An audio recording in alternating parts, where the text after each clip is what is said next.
Okay. Right.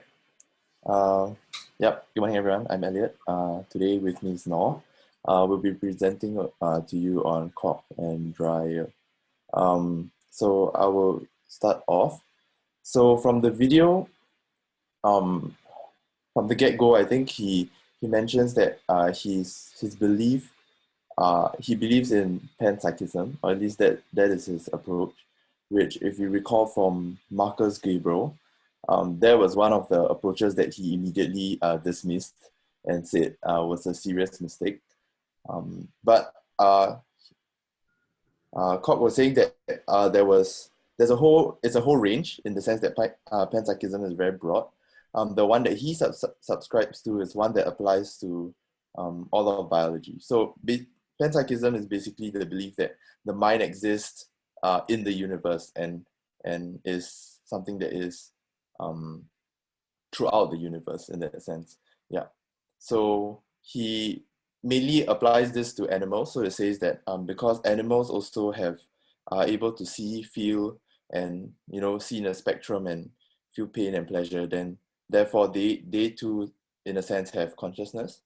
And so after that, he continues to talk about how he defines consciousness, which is um, consciousness is any experience. That's what he says, and he always uses the phrase, "What does it feel like to be?" So when he was posed with the question, does, say, IBM Watson have consciousness? So his response is, IBM Watson could show some sort of um, uh, function or intelligence, and he was also saying about Siri, and why consciousness was such a hard problem is because perhaps sometime in the future they might be able to replicate human behavior in that sense. So it becomes difficult to distinguish whether that this so-called AI has consciousness. So the way Christoph says it is that what they may be able to do all this, but what does it feel like to be them? And he also says that consciousness is what the physics feels like from the inside. So I think he takes on that assumption that it's very physical based. So to him, it's if what does it feel like for a brain to be from the inside. So I think he also says that it's a hard problem because you only can be sure about yourself, in the sense that consciousness is a subjective experience. And in that sense, it becomes difficult to deduce whether something else or someone else really, in fact, has consciousness. Yeah. Um, yeah. So I think this is something that I had a bit of issue trying to um, agree with, in the sense that from our conversations, right, we believe that the mind is developed through being in the world, and this world is something that it's a world of meaning, right? And so the way he posted is that it's heavily dependent on sense perception, because I mean, from the way he phrased it, at least with regard to animals, that what does it feel like to be an animal? The way he said it was, you see something, you have experiences. But I guess the question for me is, um uh is experience just sense perception? Because if it were just sense perception, then let's say your cameras and all that, they have that too. So if not, then experiences have to be related to some sort of meaning. And if it does, then perhaps it only pertains to humans, because we only humans really live in that world of meaning. So anyways, in terms of that, he talked about how it could be measured, and he said that the way it's measured now, for at least for things with the brain, is they use some sort of EG to measure the complexity of the response, whether that brain is conscious or unconscious.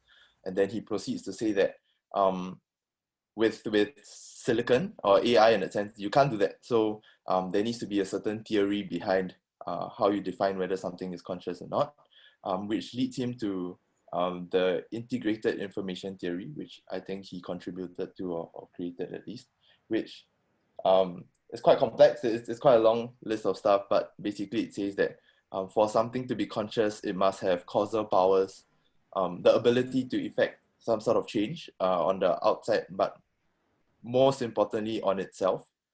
So sort of my ability to have an effect on myself. Yeah. And next he talked about why AI will not be able to be the same as the actual thing with regard to consciousness.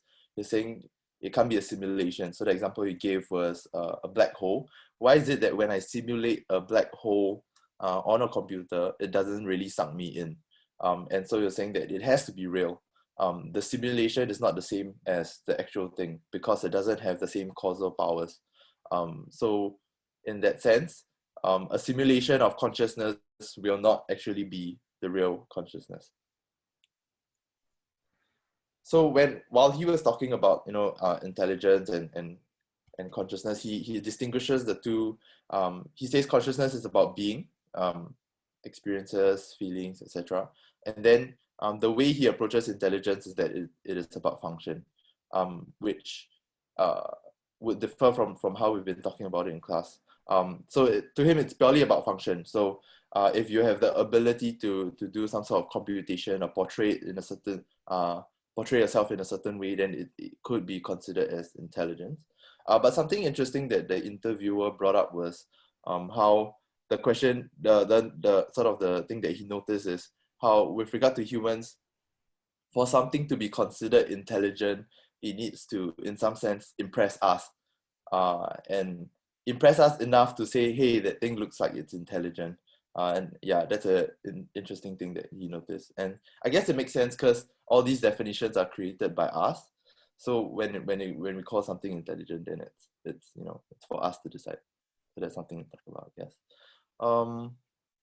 Yeah, so other than that, he sort of danced around saying that there is some sort of relationship between the complexity of the brain, how much processing power it has, and consciousness.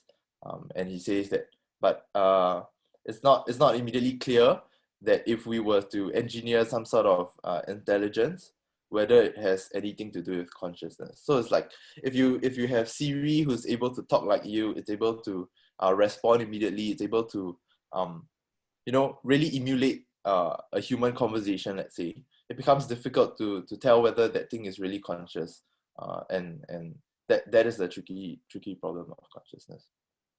Yep. Next up we have Dreyfus. Yeah, okay, so I'll be talking about Dreyfus. So I think he starts off, one of the things that he starts off with is the mind-brain problem. So he says that the mind and the brain are necessary for each other. So in that sense, it kind of implies that there is some kind of relationship between these two entities, but what this relationship is, he doesn't go on to, talk about it. So he just stops there saying that there is a relationship, like between the mind and the brain, but he doesn't go on and try to talk more about it. So the next thing that actually he talks about is quite interesting because a lot of us, I think, we live in the Descartes, view of the mind being outside the body. And so for him, he criticizes this mental representations, this idea that started by this idea of mental representations where people must have a model of the world in their mind in order to act intelligently. So he actually mentioned Simon, a guy from MIT, saying that he's the one that basically said this, saying that we are physical symbol systems, both computers and people, because we use representations and rules to make inferences about what's going on in the world and what to do about it. So Dreyfus, he actually argues this. He says that we respond to the unique situation and we don't use rules.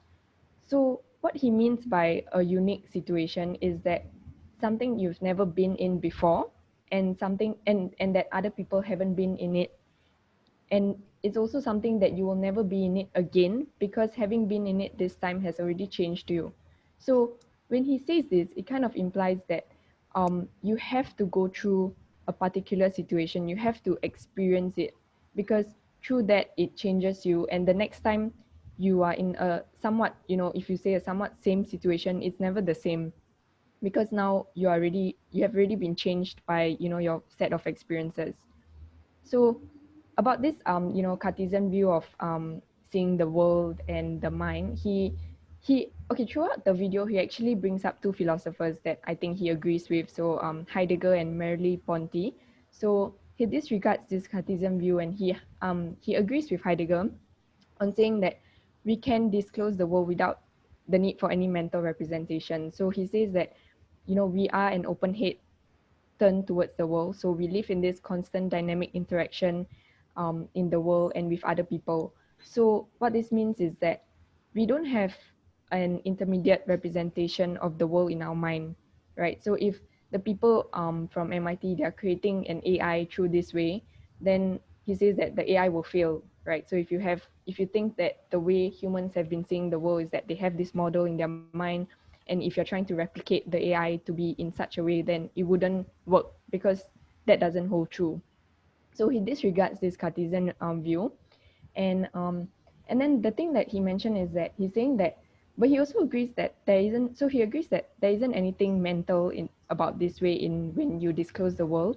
He says that our body and its skills for dealing with things and getting an optimal grip on things is something that we need to understand. So he's saying that our body is the reason, is something that computers don't have. So they don't have bodies, they don't have skills.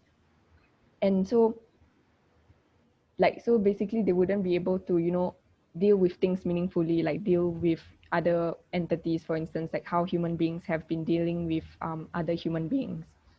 So that's no, sorry, it's still the previous slide. Yeah. Yeah. Yeah, so so just going back a bit on the unique situation thing. So basically he says that we we always respond to a unique situation, and the thing is that we don't use rules. So for him, he's saying that it's not about, looking at rules and then doing something or not doing something, having a rule to prevent you from doing something. It's more about learning through a particular situation. So for him, he says that that is how you learn, and basically that is through experience. So for this point, for the reasons that he has specified, like our body being necessary for experience and stuff. So he's saying that human intelligence and expertise depend primarily on unconscious processes rather than conscious symbolic manipulation. So we don't use rules when we are faced with a situation. It's all through our experiences and all through our unconscious processes. Yeah. So the next slide, so that's mainly what he has been talking about, consciousness. And then he moves on to talk about the body. So he says that the world is organized by embodied beings like us to cope with other beings like us. So it's the way we are able to relate to things as things and able to interact with other human beings. So the way, yeah, so he's saying that without a body, you're not able to relate to other human beings. And in the sense that, so this actually got us thinking, like, if body means that, if having a body means that you're able to be physically present, and if that's the way how you're able to relate to things as things, and then that's the way that you can be able to experience culture. And and I think we mentioned in class that the mind exists because of culture. So then, like, it got us thinking that, do you need a body to have experience? And so do you need a body to have experience? So does AI need to have a body to have experience? So what exactly is experience? Like, does it have to do with time, and so on and so forth? So he mentioned that, until computers can have bodies like ours and feeling like ours, they cannot be intelligent. So he sees body necessary to be intelligent, to have an experience. But okay, but the thing is, for Dreyfus, he doesn't really clearly define what intelligence is, what experience is. So it doesn't, yeah, he doesn't really define what this is. And then he also contradicts himself when he talks about, because he did mention that embodiment is creeping onto the internet. So he mentioned that, when he was having a Skype call with his wife, and then he was able to do video calls with his wife and stuff. And then now he's saying that embodiment can actually be creeping up onto the internet. But this doesn't, make sense, because previously he mentioned that AI will never have bodies like ours. And even if he's saying that this embodiment is creeping onto internet, it doesn't mean that this body is able to experience things. So I think the main, one of the main key takeaways was like, what does he mean when he talks about experience? Can you have an experience without a body? And subsequently, like, are you able to experience a culture if you don't have a body? And also whether you would have a mind. Yeah. So that's what the main topic of Dreyfus was on in terms of the embodiment. So mainly on the importance of what a body is for us humans and whether AI will be able to ever replicate it. Yeah. Then the next slide. Okay, so we kind of Elia and we kind of thought about how both Koch and Dreyfus actually have similar points or how they don't have similar points. So I think one of the main things we found was that Koch, when he talks about intelligence, he says that it's a function, right? So he doesn't say that it's anything. He says that it's nothing to do with being. It's more of a function.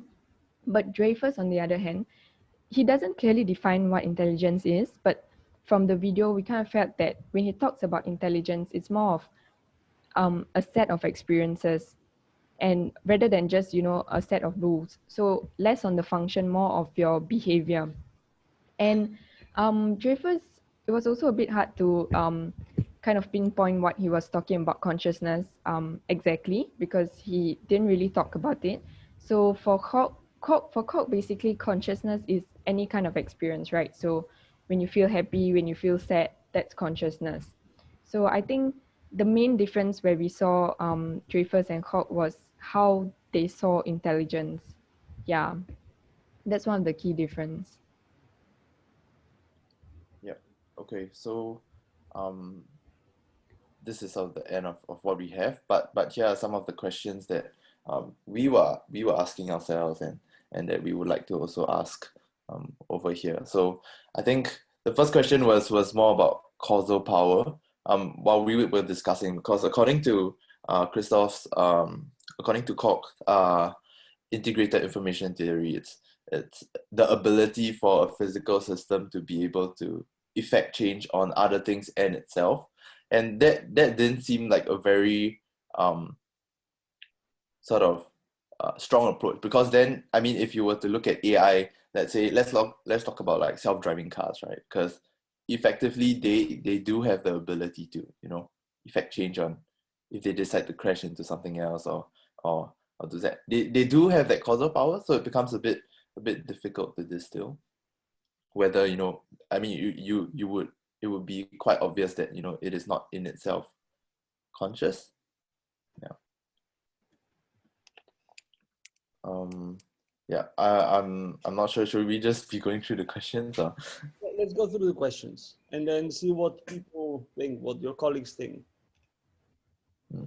So I think this one might be a bit hard to talk about, especially if the integrated information theory isn't something that everyone has seen through, because this pertains to more of questioning the theory itself. Okay, maybe the second one would be something that is easier to talk about. So if consciousness is something that you can only be sure of about yourself, then how can we call something else conscious if we can't measure it per se? Because I think Koch's approach of using that EEG and measuring the brain is obviously not sufficient to measure consciousness, especially while we are in the conversation of talking about AI and sort of artificially made consciousness. Okay, so let's start with these two questions first, okay? All the questions that you're putting here are very interesting. What is an experience? It's a very crucial question because both Koch and Dreyfus don't really define this term, right? They use it quite casually, and that's what people usually do. They employ this term experience casually, but experience is something very complicated to understand. Then can AI have experience, or experiences is of course dependent on the first question, what is experience? And then the relation between intelligence and mind, okay? Now, I would focus first on the first two questions. What is causal power and what is the causal power of the brain? And can you call something conscious if you can't measure it? Let's start from these two questions, okay? So what do you guys think? I mean, this question is for everybody now. So I open the floor for your discussion.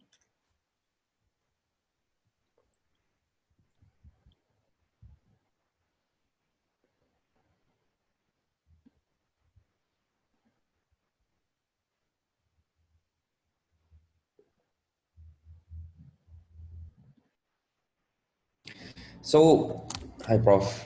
And Elliot, great presentation.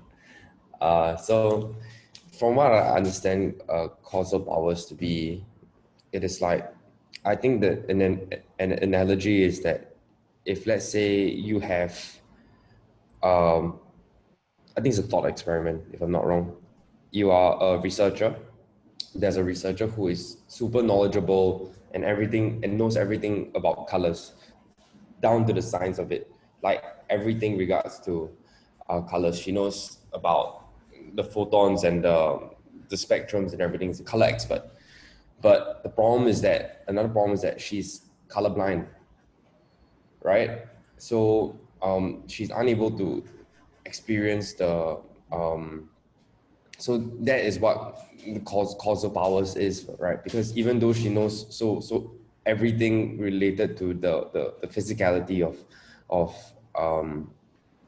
colors, she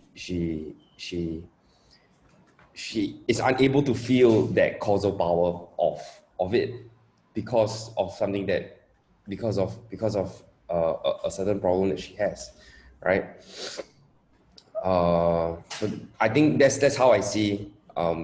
If I might be wrong, if that's how I see, I think about causal powers based on what I've read. That's to answer the first question. And the second thing is like that has it. I feel like when we talk about causal powers, there's something to do with feelings too, and the way that yeah, like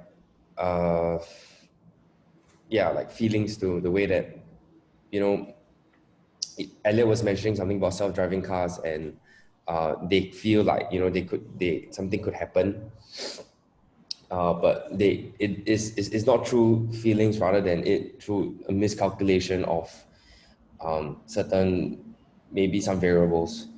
So, and that is on the possibly the programmer. Yeah. So it is not about the artificial intelligence in that way. Yeah, that's just what I'm thinking at the moment. Apologies if I don't make any sense. You brought up important points. So one has to do with the fact that you're basically saying that what Koch calls causal power in reality should be called feelings, right? The ability to feel. And at that point, we have to figure out what this ability to feel is, right? And who or what has it? What are the presuppositions for you to feel, right? So your point is quite valid, in fact. Anybody else?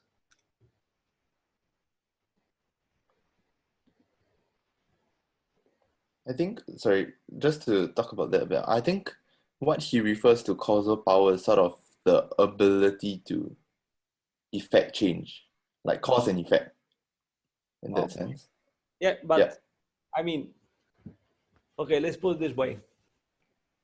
If a rock pushed by an earthquake falls onto a tree and breaks it, the tree falls, and in its turn, the tree squashes an ant house, right? Is there cause and effect there? Yes, yes. Yes. What kind of cause and effect? Did any of these things feel anything? No. Yes, two of them probably did. The tree must have felt something. The ant house surely felt something. The inhabitants of, I mean, the ants that lived in that in the turf, right? Right. The rock surely didn't feel anything. The wind or the earthquake, whatever moved the rock, didn't feel anything either.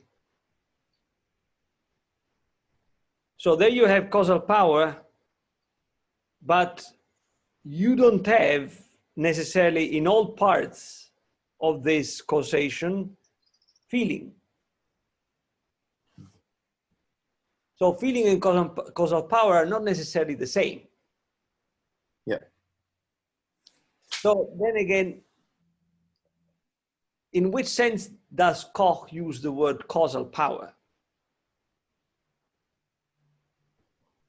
So according to his theory, right? Not only must it have the ability to, the causal power, the ability to cause an effect on other things, but intrinsically it must also sort of, without any external intervention, be able to have causal power upon itself.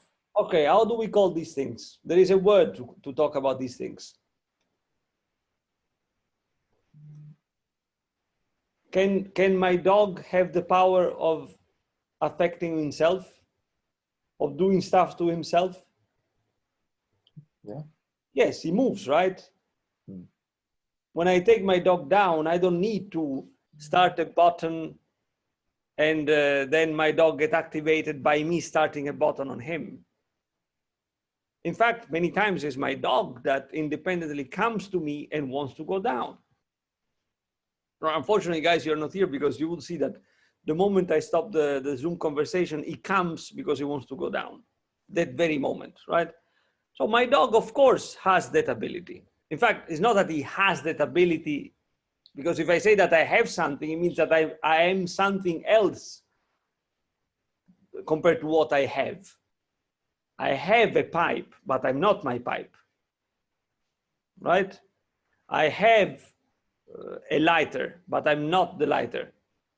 I have a shirt, but I'm not my shirt. Whereas can I say I have a foot? Can I say that? With the same and meaning the same thing as when I say I have a pipe? Not exactly. No, because if you squash my pipe, of course I'm gonna kill you, but still I don't feel diminished. But if you cut my foot, that's another story, right? So I cannot fully say I have a foot. I am somehow also my foot. Okay, so this is to say that it's not that my dog has on top of it the ability to cause himself, to have an effect on himself. My dog is that ability, right? So how do we call these things that exist in this way? Living beings. Living beings. Living beings. Okay? So, first point. Notice one thing, guys. And I don't need it as a critique, but just as a way for you to reflect on how one shouldn't go by logic of authority. This Koch guy is one of the most important and celebrated neuroscientists in the West. He has worked at MIT, he has worked at Stanford. Based on what we just said, is he using words in a rational way? Is use of words, is it rational, precise, and to the point? No. He throws words as he fancies. What is the result of this throwing words right and left? Let's reflect on this for a second. This is important. What comes out of this misuse of words? Because we just saw that causal power per se doesn't talk precisely about what Koch is trying to talk about. We just saw that causal power, cause and effect, can be seen also in mechanical things, things that happen mechanically, the stone falling on something else, right?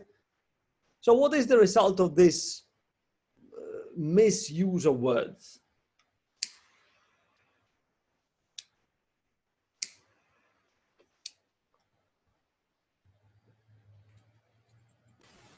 I think firstly it's confusion.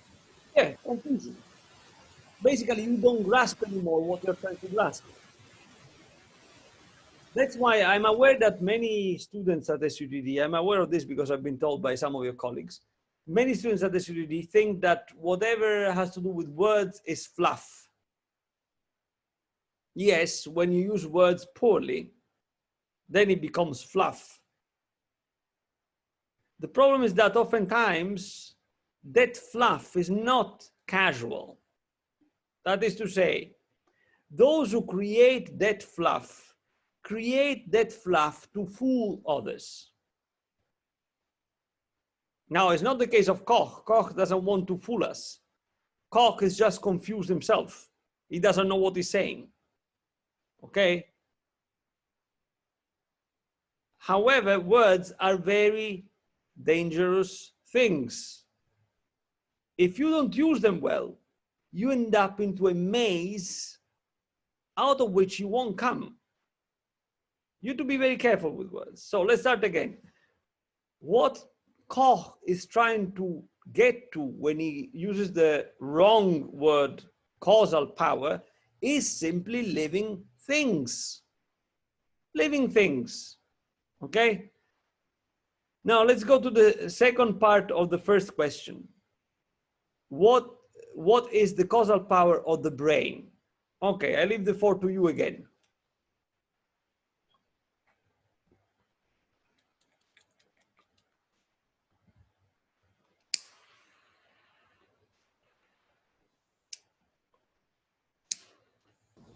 We should be thinking about when he says what is the causal power of the brain, like what is how do living things relate to the brain, or does this question have something to do with feelings instead? Oh, I mean, like, because causal power is so poorly defined by Koch, this question, how will you, is there a way to rephrase the question? I think, Go ahead. sorry, I think the idea here was sort of to, I think because as up to now, anything that, I mean, has causal power upon itself is a living thing, right? So then it becomes pretty obvious that we can replace the word with living thing. But I think for Koch, he's trying to expand the definition in that sense, trying to find out what is it that makes something conscious and consider if perhaps it applies to mechanical, artificial brains in that sense. So I guess within this question of what is the causal power of the brain, it sort of is within the brain itself. You know, is there sort of a interaction that it is causing upon itself? You know, whether it's the physical things within the brain, or the thoughts and mind, or the mind in itself that comes after. Yeah, I think it's Well, hard to... let's rephrase the question this way. We said that we're talking about living things, and living things feel. Okay? That's what we said. So let's pose the question this way, using the word brain that Koch is so in love with, as many other morons. Can a brain per se feel? The brain per se can feel. What is it that feels, actually? The skin. The skin feels. And the skin feels because it's alive. The skin of a dead person doesn't feel anything. You can burn a dead person, and certain people do, certain populations do burn the dead people. It's not that they scream. Whereas if you burn me, if I burn myself as I smoke in my pipe or a cigar, okay, I don't scream, but I do say, damn it.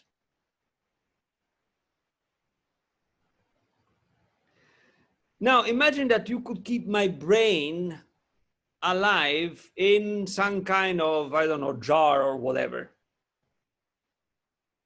Would my brain feel anything? Probably not. It's a superstition to think that in the brain there is something that per se thinks and feels. What would this thing be? In other words, Koch and all these idiotic scientists, they ride on a superstition, a religious-based superstition, according to which there is a little man here in the brain, which they call the mind, and this mind has certain symbols and representations that it works with. And then in a very mysterious way, through the brain, this little man, which for some scientists is the brain itself, commands the body, which in itself the body is an inanimate, inert, inoperative per se thing, which then gets moved like I move a machine through some kind of mechanical contact.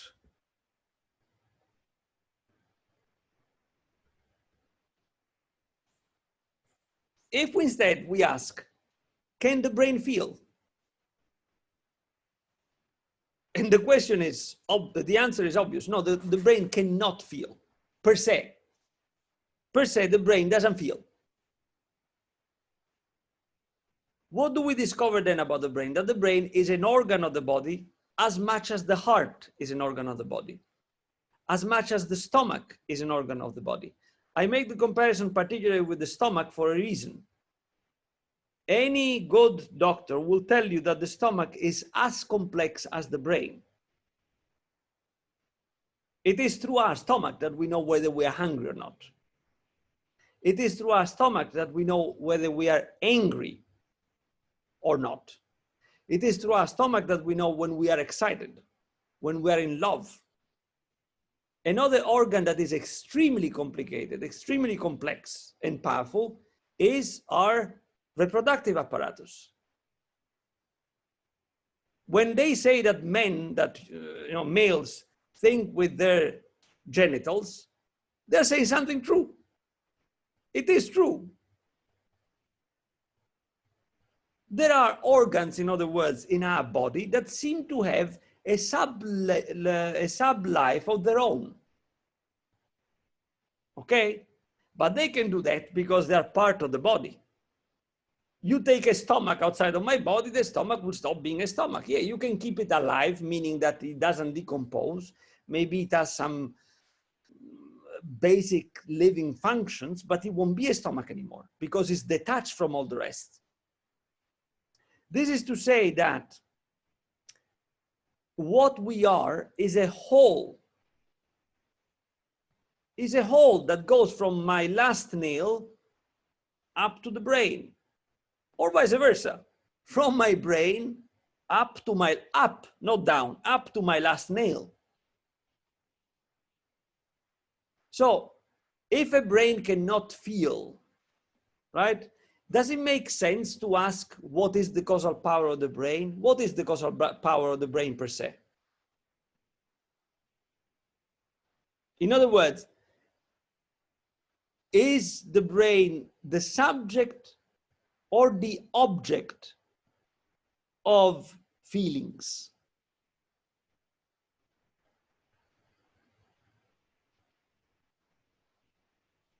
This is all that's where the question really is. So what do you think? Will it be better rephrased as what is the cause of power of the body then? In that sense? Yeah, if you will.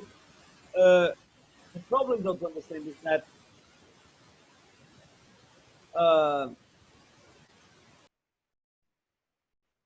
there is no single component that can make up the whole. And that even when we look at the body, the whole, this whole is in such a complex relation with whatever is not itself. So with the table, with the couch, with a lot of things, that is very difficult to say, maybe impossible, and maybe is put in the wrong way, to say which one is the subject, which one is the object.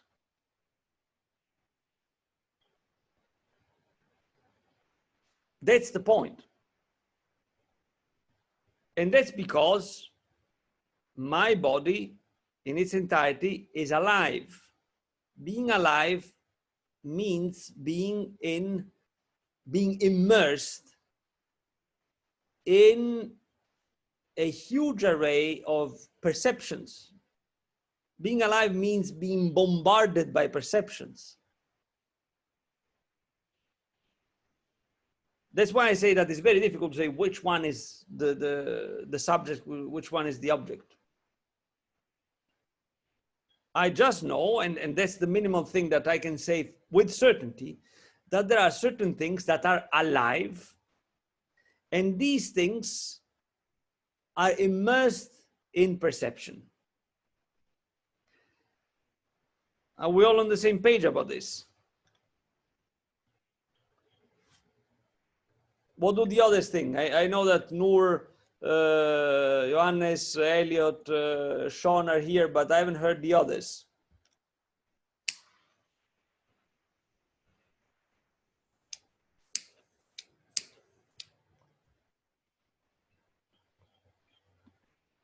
What do you guys think? Hi, Prof.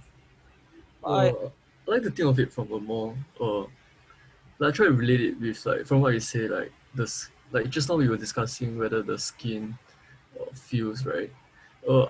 It kind of triggered like some knowledge I have with like science, which is the skin has sensors on it, and it basically sends like a signal to your brain, and then from there the brain sends another signal back to your skin, and that's why you are able to feel that pain on your skin. So No. okay. You are able to create a representation of your pain because your brain works in a very particular way. Okay? But you feel because you feel. Not because the brain does anything.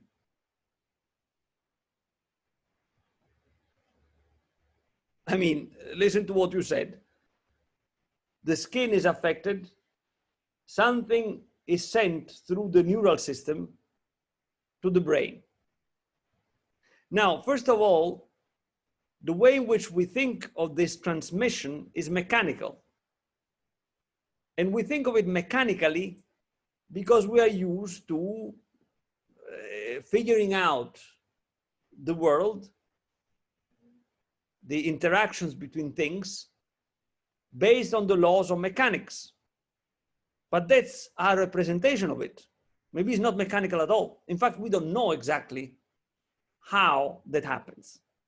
But even if we were to say that, okay, it happens through this mechanical transmission, which again, as I said, probably is not mechanical, it's a transmission of energy of sort.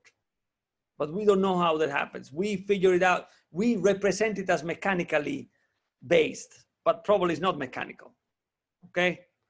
Now, but even say that it is mechanical. Which one is the source of that feeling? Still the skin. And why can the skin feel? Because it's alive. Now, the mystery is here what is this thing that is presupposed in order for any feeling to happen, namely life. What is this thing? What the brain does at most, if it does anything that we can pinpoint, is coming up with a representation.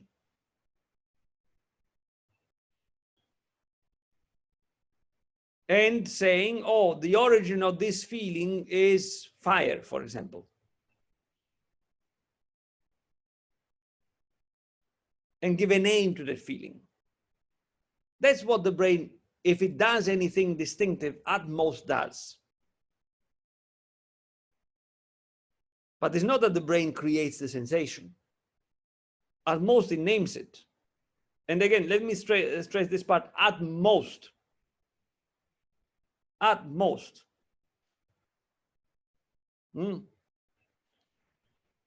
Now, my reply to you, Emil, should warn you of mostly one thing. The scientists use in a very naive way a lot of mental representations, the frame of which they don't check. The mental representation here at work is that of mechanicism.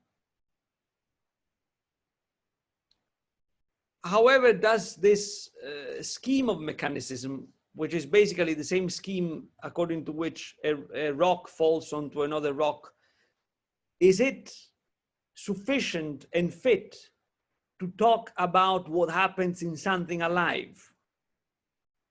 I don't think so. And in fact, many scientists don't think so.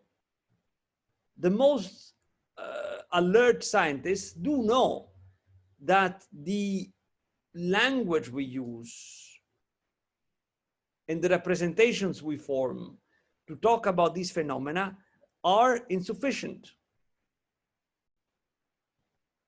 Okay? So don't take what you find in journal newspapers or even journal, in scientific newspapers or even scientific journals as the truth, as something that we know. No, it's something that we're trying to talk about. Now, it is to be seen whether that language is fit enough, because if the language is not fit enough, it leads us into dead ends. So the question remains again, what is life? That's the main question. What is life? What do you think, Emil?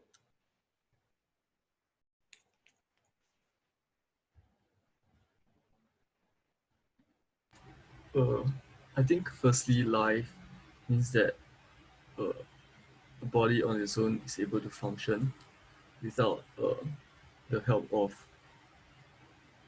without external assistance. But at the same time, now I'm thinking like, what if someone's on life support? Is he alive or not? But yeah. But I would say one more important element is something that is able to make decision on its own. But I don't know.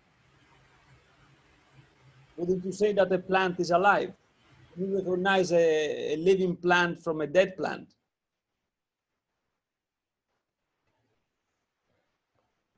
Can you tell whether Yeah, I cannot.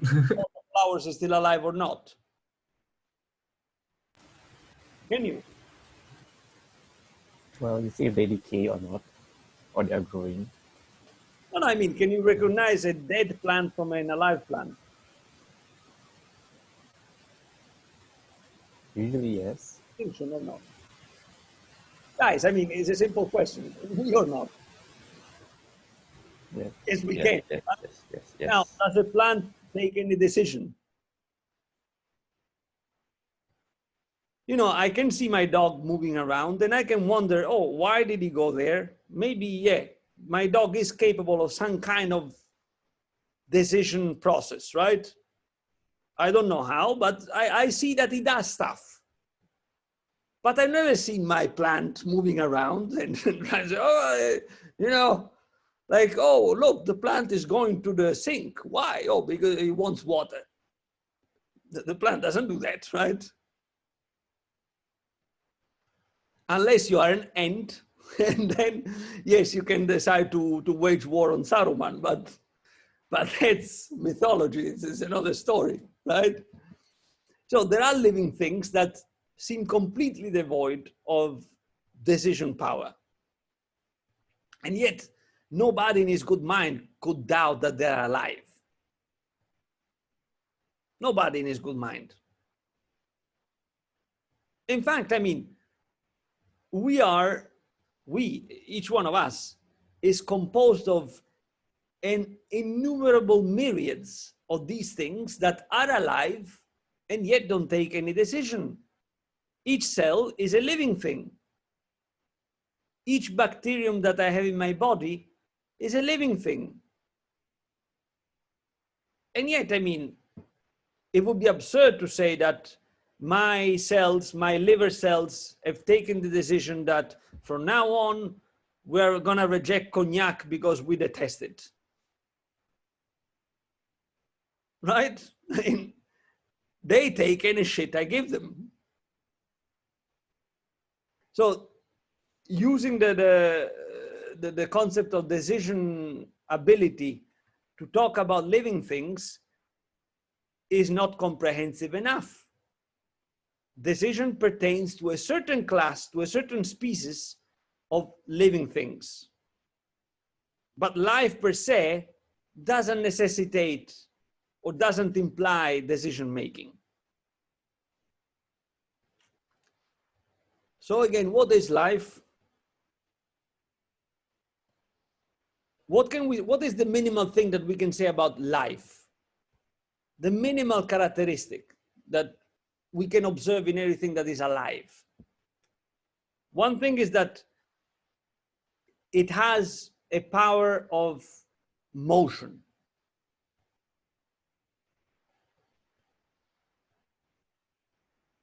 Do plants have the power of motion?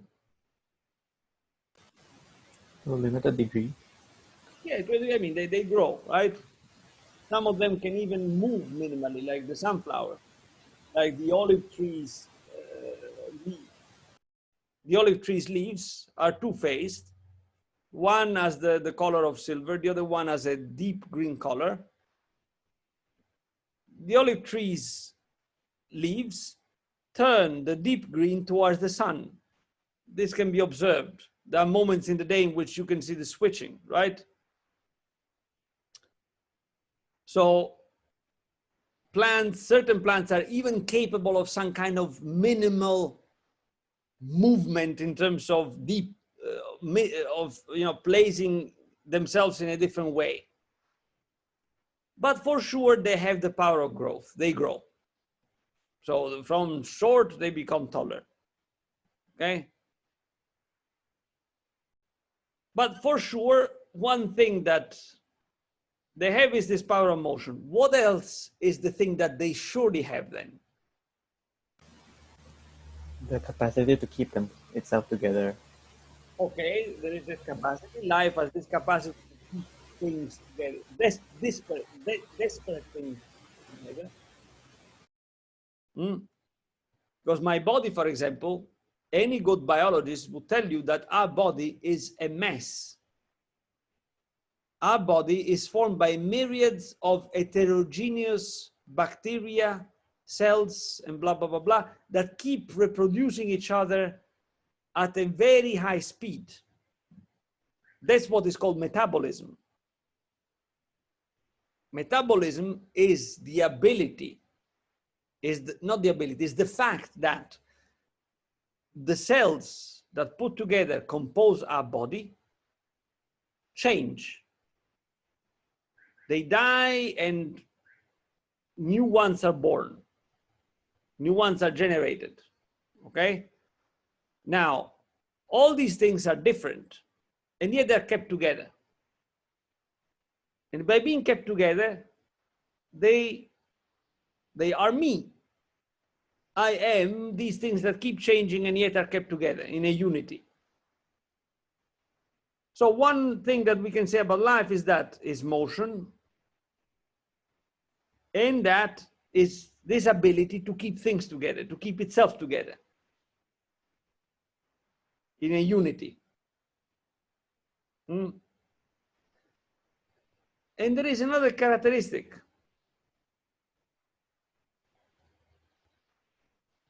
Try to think of it. Of reproduction. Reproduction is one, is part of the motion thing.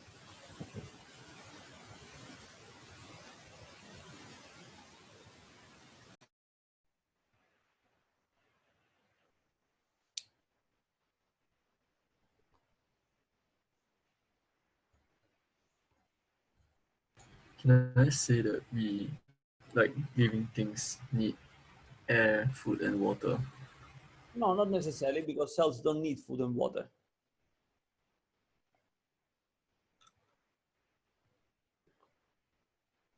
A cell is a living thing.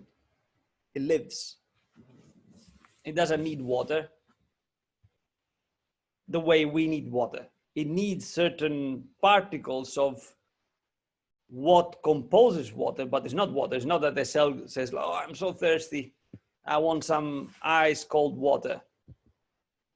Whereas the Chinese cell says, no, I want warm water. It doesn't happen that way. So not all living things need food the way in which complex living things need food. By complex, I mean stuff like us, stuff like my dog, that is to say, a unitary compound of many, many cells. My dog as a whole needs meat, needs water, needs a series of things. I, like my dog, need a series of things, but my cells don't. They do eat, yes, but they eat other particles. They eat God knows what, and they don't properly eat them. They assimilate them. So not even that. Behavior. Maybe I think we would say that life feeds on life, but that's part of the motion thing again. So there is another characteristic instead that all living things share. Is it behavior or feelings? Oh no, not behavior, sorry. Feelings is the, as we mentioned earlier in the lecture, or the first few weeks, is some low form of consciousness, at least. Yeah, consciousness. If you poke a cell, if you take, you can see this online, if you go look at experiments performed on cells. How do they perform experiments on cells? They put them under very powerful microscopes, and then they try to inject stuff in these cells with micro needles, right? What you can see is that when the cell is poked, it moves. It tries to get away. And in fact, what we call feeding of a cell, right, is the moment in which the cell englobates, swallows down another cell or another organic thing. In order to do that, there must be some kind of feeling, some kind of awareness, consciousness. So all that is alive is not that it has consciousness, it is consciousness at varying degrees. Of course, my consciousness is much more complex than the consciousness of a cell. But each cell is somehow conscious. Not conscious in the sense that it tells itself, oh, look, what a nice piece of RNA. I want to get that one, not that one. It doesn't go through this process, right? But somehow it moves towards it. Somehow. So all living things are conscious one way or the other. When I say one way or the other, I mean at different degrees of consciousness. All right. So this brings us to the second question. Sorry, Prof. So, I mean, in that itself, we are trying to from that example that you've given, you're sort of deriving this sort of consciousness from from a physical interaction, like as you said, the needle or something that you see like a mechanic, even though it's mechanical, there's some derivation of consciousness from that. Do you think that is something sufficient to prove that it is conscious or has a feeling, or is there something that okay, let's put it this way. Let's talk about stuff that is more complex. Koch asks, how can I know that something else is conscious? Now, to make you see how absurd this question is, because there are questions that are absurd, and this is one such question. If I kick my dog, is he gonna stay still? No.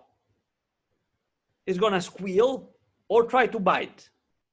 If I kick my table, is my table gonna do anything? No.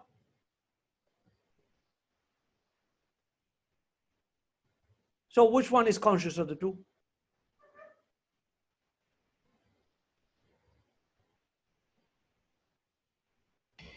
the dog is conscious? The dog is conscious. Okay, my table is not. So the question, how can I know that something is conscious? Does it make sense? In other words, the doubt regarding the fact that other things are conscious is a reasonable doubt.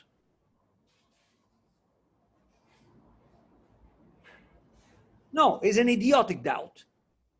It's stupid. Of course other things are conscious, you idiot. How else the sunflower would turn towards the sun? Because someone goes there and turns it? Oh yeah, okay. You must feel the sun. There is a feeling there. Now, how these feelings works precisely, we don't know. But this has to do with the mystery, and it's a mystery not in the sense that it comes from some kind of divine thing. It has to do with the fact that our way, I call it mystery because our way to talk about it is inadequate.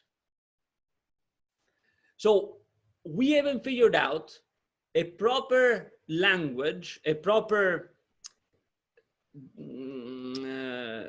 representative discourse to talk about these phenomena, chiefly the phenomenon of life. But the fact that they exist is beyond doubt. Beyond doubt. So asking, as Koch does, how can I know that something is conscious, is completely idiotic. Is an idiotic question. There are no other words to define it. It's idiotic, it's stupid. It goes against any evidence. Now, you know what Aristotle said about people who go against evidence? That you shouldn't talk to them because it's like talking to a mad person. If someone is convinced to be Napoleon, there is no way you're going to convince him of the opposite because this guy doesn't see the evidence, namely that he's not Napoleon.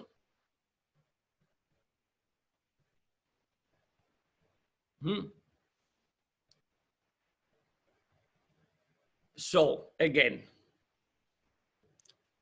what are we hitting against here is a problem of, is the problem of the fact that in the specific case, Koch, but in this sense is in the company of many others, do not check, do not keep in check the vocabulary that they use to talk about things. Okay? And then they come up with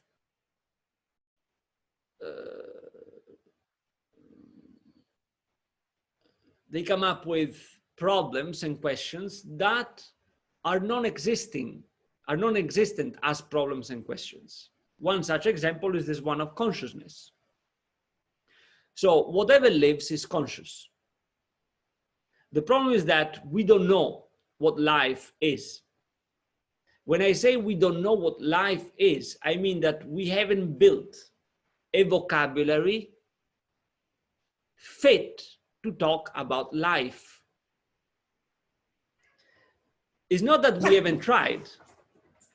The history of philosophy can be seen as a history of different attempts to build a fit vocabulary to talk about different phenomena. Now, one of these attempts is the Platonic attempt, based on which much of modern science, physics mostly, works. According to this attempt, how is life explained? Life is explained in terms of some kind of power, causal power, that then, according to Descartes, who is a sort of Platonist, resides in one particular part of the body, which is the brain, and out of this particular part of the body controls the rest of the body. Is this fit to talk about the phenomenon of life? No, it is not fit. Already Aristotle noticed that it's not fit, because you are presupposing a division between this thing, the soul, Plato called it, that somehow in a very mysterious way is in touch with something that is not soul. Whereas Aristotle said, why instead don't we say something more minimal and more sure in terms of observation, namely that certain bodies, that is to say, bodies that are configured in a certain way, are alive. So maybe we can make the hypothesis that given a certain body, given a certain kind of body, we are going to have life.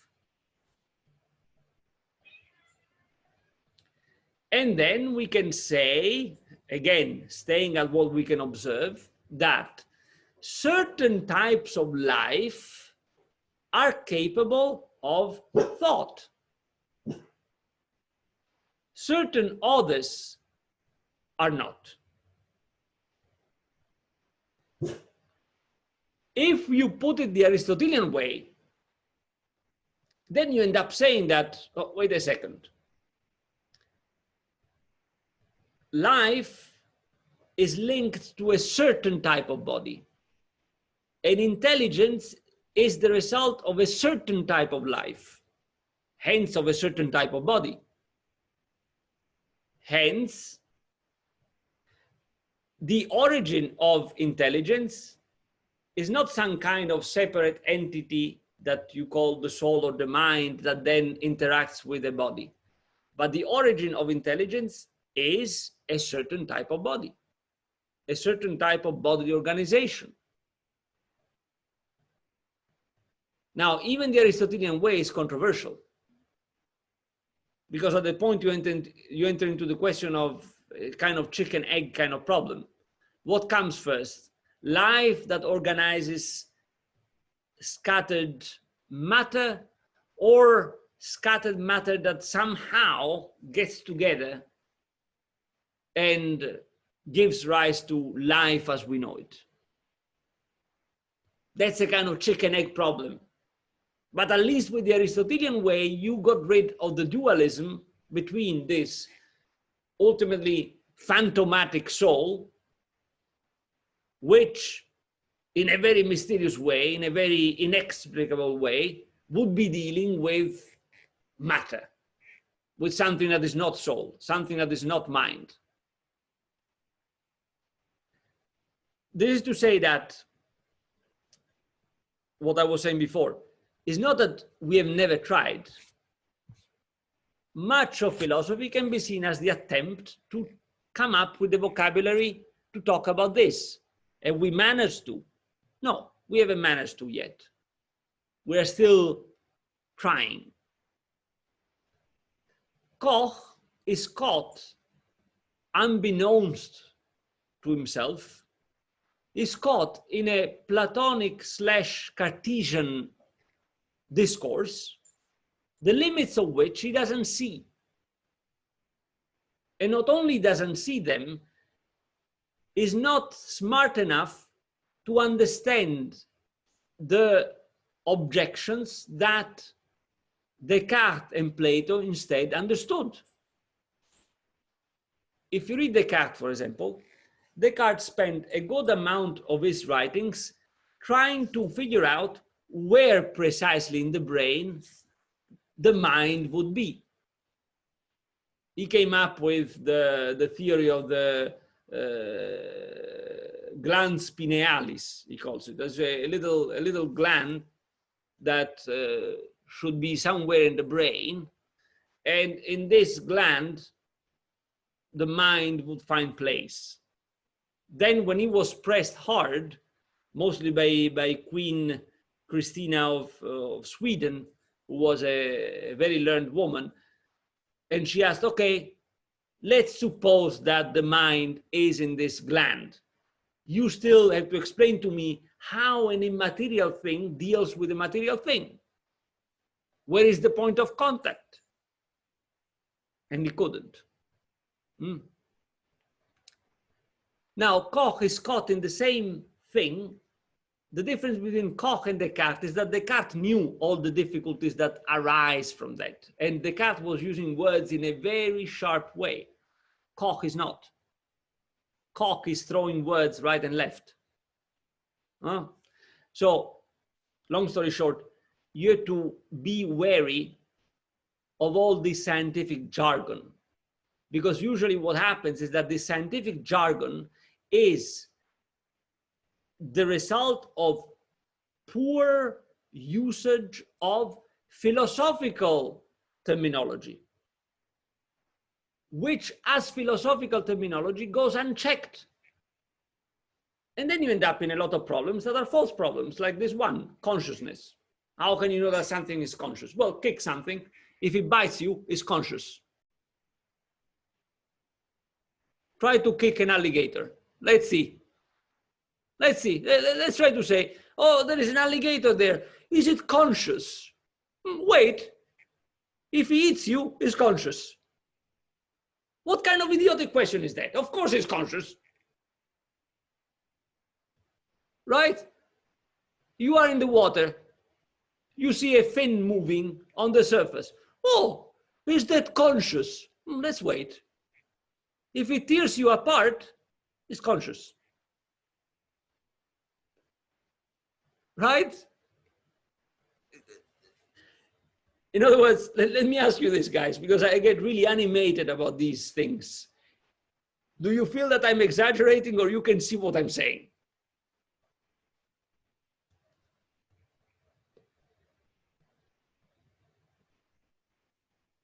But to stress that the consciousness of me is different from that of the consciousness of the animal, of the dog or the alligator, and the consciousness of the dog and alligator is different from that of the plant or the mushroom, and that kind of consciousness is also different from the consciousness of a cell. But all in all, we do have consciousness. Right, got it. Yeah, so the question becomes, what is the difference? Even before asking how does this difference come about, we must understand what this difference is, right? So what do you think is the difference between the consciousness of a plant and the consciousness of a dog? Let's start from that.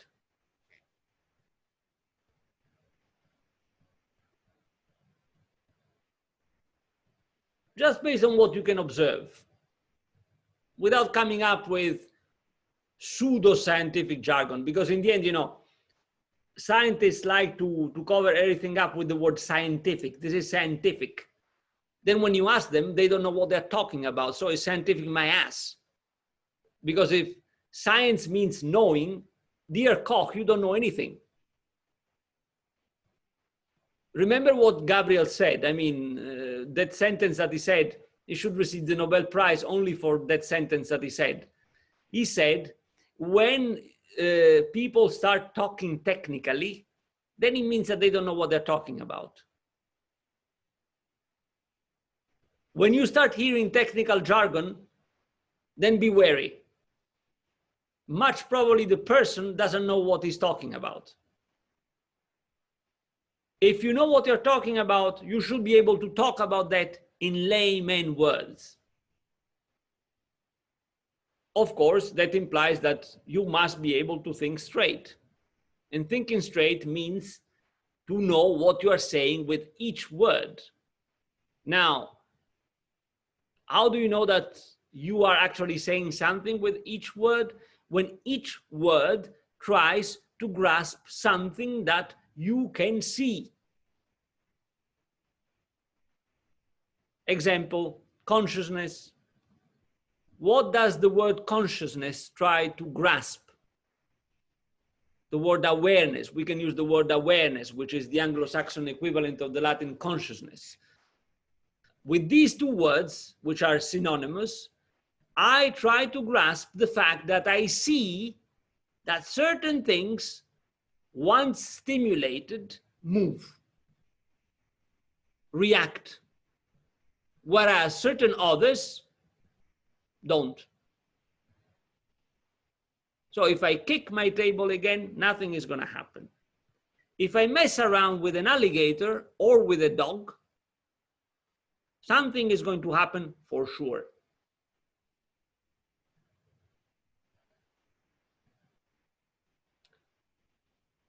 That's what I mean when I say using word properly. Using them in such a way whereby you are sure that you are pointing at something with a word. So when they start using technical words, technical jargon, start pressing them. And you'll discover 99.9% of times that they don't know what they're talking about. What we've been doing with Koch so far is an example of this. So what is the difference between the consciousness, say, of a plant and that of a dog? Try to think about it.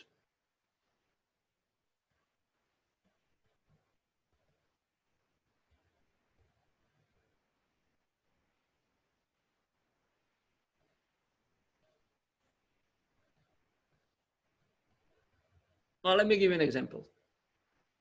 I have my wife's orchids in front of me. They're well and alive, okay?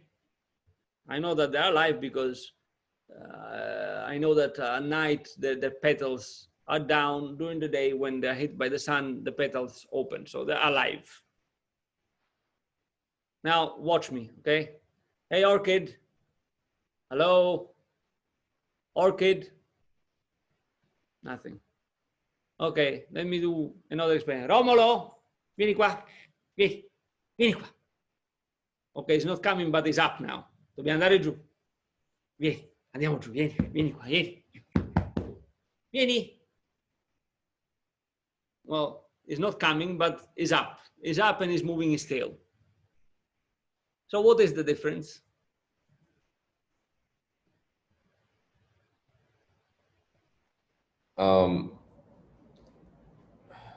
I think that is something that I might need to think about for a second. Should we? Not only Sean, everybody. I mean, if anybody No. a hypothesis.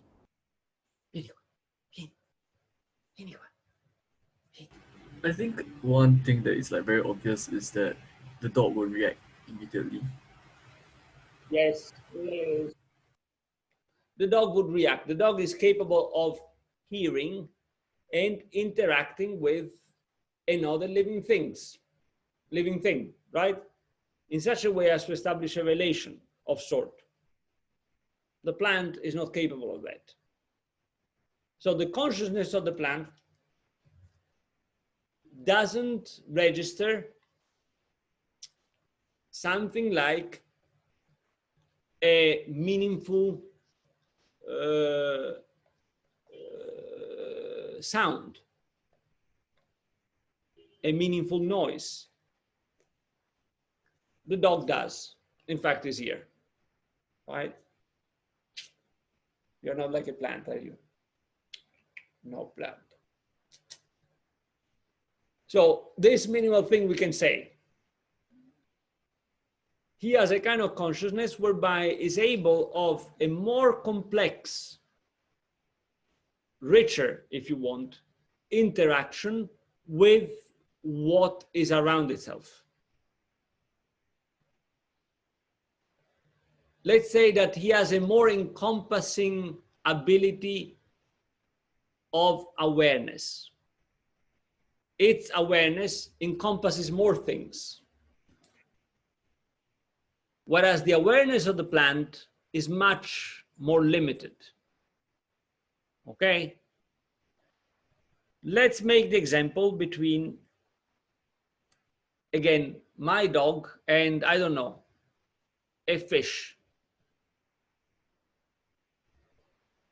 If you, does any of you have fish at home? In an aquarium? Or whatever? Now, if you call the fish, is the fish gonna come to you? No, right? Even hamsters. I never had hamsters, but I know people who have them. I know people who have rabbits even. I've noticed that when you call them, yes, do they hear you? Yeah, they hear you because you can see the rabbit moving the ears. Do they come? No, they don't come. So the difference then between the dog and the hamster is that once the dog has perceived a certain kind of noise, he is able to react according to some kind of discernment of what that noise can be. So for example, when my dog hears a noise from the outside, he barks.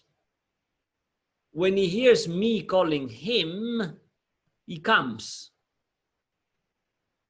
Whereas when a rabbit hears a noise from the outside, he moves his ears.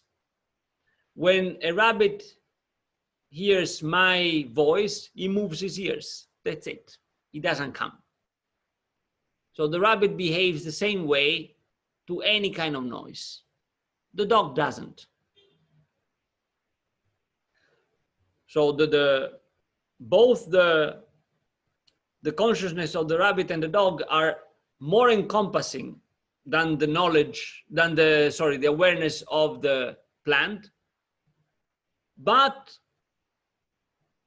the awareness of the dog is capable of some kind of discernment that we don't observe in a hamster or in a fish or in a rabbit. Right? Then if we go at a higher level, and this is going to be the point that then is going to allow us to talk about experience, which by now I think we'll have to talk about next week, next time we meet, so on Friday. What's the difference between my consciousness and the consciousness of my dog? My consciousness and my dog's consciousness.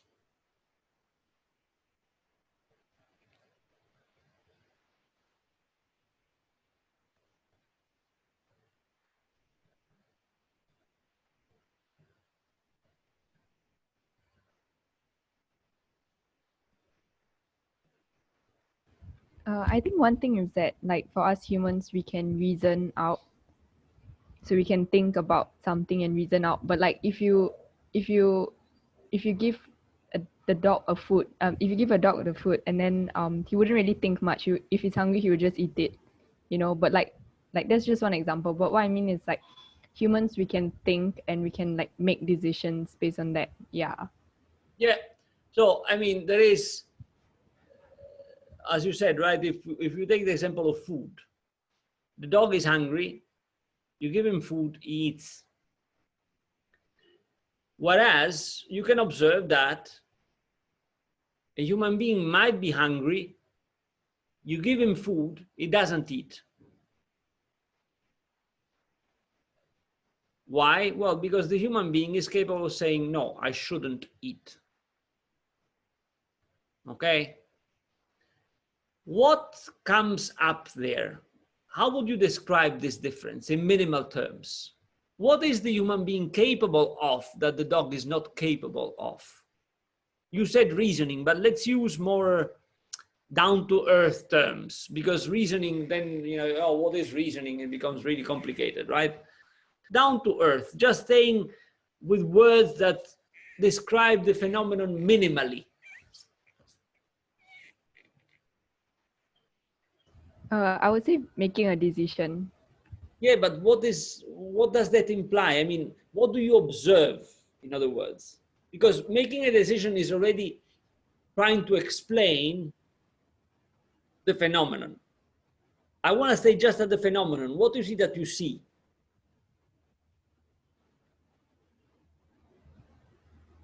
It's capable of acting in non-deterministic manner.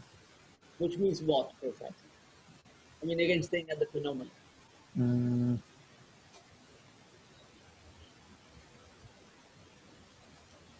Look at the phenomenon, right? I put food in front of my dog and he closes his mouth of it. I put food in front of you, and if you're on a diet, to say, oh no. What has happened there? You say, oh no. Yes, it is a decision and blah, blah, blah, but what do you observe in the phenomenon? Is it thinking? Yeah, all right, yeah, but one could argue that in the dog there is some kind of thinking.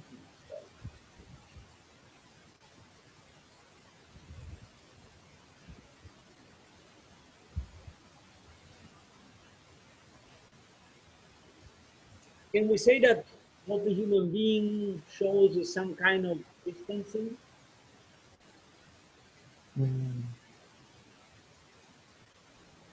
Hi, sorry, Prof. I think some people have a class now, a separate class.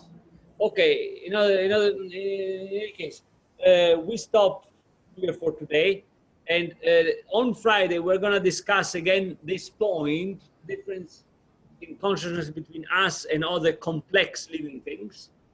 And then that is going to allow us to go into the question regarding experience. Okay, because that word is crucial. It's really crucial. All right. Okay, guys, I'll see you on Friday. Thank you, Thank you, Prof. Prof. Thank you, Prof. Thanks, bro. Bye.